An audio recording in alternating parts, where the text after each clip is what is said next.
Good morning and welcome to the Weekly Insight with John Plassard. Much of the focus over the last week has been on the chaos that what I call the Reddit community or Wall Street bets has caused on the stock market. While the long-term consequences of this high volatility on certain securities are still being questioned, it seems that unintentionally small holders have saved agonizing companies from bankruptcy.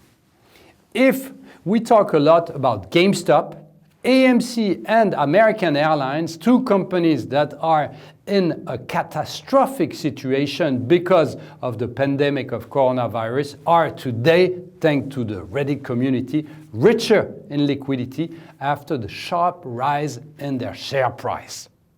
According to the Bloomberg agency, last week, AMC and American Airlines both sold hundreds of millions of dollars worth of shares.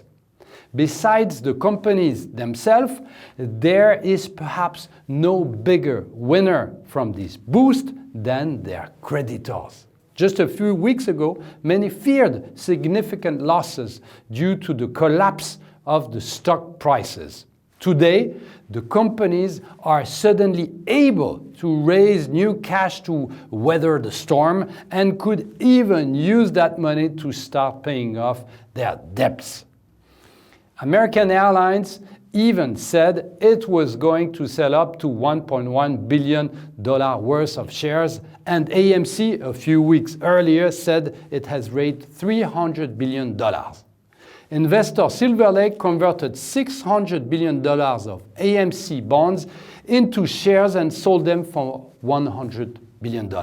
AMC would consider selling more shares to raise funds.